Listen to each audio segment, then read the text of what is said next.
സൂചനാ പണിമുടക്കുമായി തിരുവനന്തപുരം നഗരത്തിലെ online taxi ഡ്രൈവർമാരുടെ സംയുക്ത സംഘടന. ഡ്രൈവർമാർക്കിടയിലുള്ള തർക്കങ്ങൾക്ക് പരിഹാരം കണ്ടെത്തുക, സർക്കാരിന്റെ കേരള സവാരി ഓൺലൈൻ ടാക്സി ശക്തിപ്പെടുത്തുക തുടങ്ങിയ ആവശ്യങ്ങൾ ഉന്നയിച്ചുകൊണ്ടാണ് പണിമുടക്ക്. മന്ത്രിതലത്തിൽ പ്രശ്നപരിഹാരം ഉണ്ടായില്ലെങ്കിൽ അനിശ്ചിതകാല സമരത്തിലേക്ക് കടക്കാനാണ് തൊഴിലാളികളുടെ തീരുമാനം. പരമ്പരാഗത ടാക്സി ഡ്രൈവർമാരുമായുള്ള തർക്കം പരിഹരിക്കുക തുടങ്ങിയ വിവിധ ആവശ്യങ്ങൾ മുൻനിർത്തിയാണ് ഓൺലൈൻ ടാക്സി ഡ്രൈവേഴ്സ് പ്രക്ഷോഭത്തിലേക്ക് ഇറങ്ങുന്നത്. സംയുക്ത സംഘടനകളുടെ നേതൃത്വത്തിലാണ് ഇത്തരത്തിൽ പ്രക്ഷോഭം കടുപ്പിക്കുന്നത്.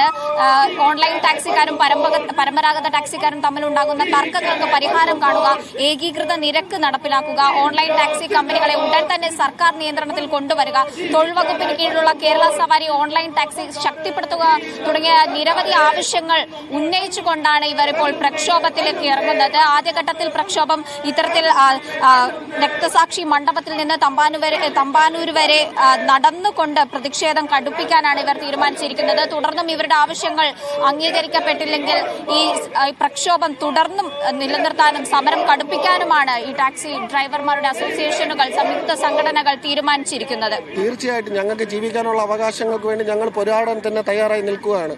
എങ്ങനെയാണ് ഈ സമൂഹത്തിൽ ഞങ്ങൾ ഒറ്റപ്പെട്ട് നിൽക്കുന്ന ഒരു അവസ്ഥയിലാണ് പോകുന്ന കാര്യങ്ങൾ. പരമ്പരാഗത ടാക്സിക്കാർ ഞങ്ങളുടെ മേൽ കാണിക്കുന്ന ഈ അക്രമ സംഭവങ്ങൾക്കെതിരെ സർക്കാർ കണ്ണു തുറന്ന് ഒരു നീതി നടപ്പിലാക്കി ഞങ്ങൾക്ക് തരണം. തൊഴിലെടുക്കാൻ ഇന്ന് ഞങ്ങൾക്ക് പറ്റാത്തൊരവസ്ഥയിലാണ് പോകുന്നത്.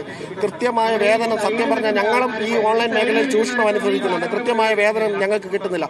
ഇന്നത്തെ പ്രക്ഷോഭത്തിന് ശേഷം എങ്ങനെ സമരം കടുപ്പിക്കാനാണ് ഉദ്ദേശിക്കുന്നത്? ഞങ്ങൾ ഈ സമരത്തിന് ശേഷം മന്ത്രിസഭയിൽ നിന്നോ മന്ത്രിയിൽ നിന്നോ നമുക്ക് അനുകൂലമായ നിലപാട് സ്വീകരിക്കുന്നില്ലെങ്കിൽ ഈ തൊഴിൽ മേഖല ഉപേക്ഷിച്ചുകൊണ്ട് ഈ കാറുകൾ സർക്കാരിനെ തിരിച്ചേൽപ്പിച്ചുകൊണ്ട് ഞങ്ങൾ പോവുകയാണ്. അല്ലാതെ എന്തിനാണ് ഈ അക്രമങ്ങൾ? ജീവിക്കാൻ വേണ്ടി തൊഴിലെടുക്കാൻ ഇറങ്ങുന്ന ഞങ്ങൾക്ക് നേരെ നടക്കുന്ന ക്രൂരമായ പീഡനങ്ങളാണ്, അടിയും പ്രശ്നങ്ങളും മർദ്ദനങ്ങൾ.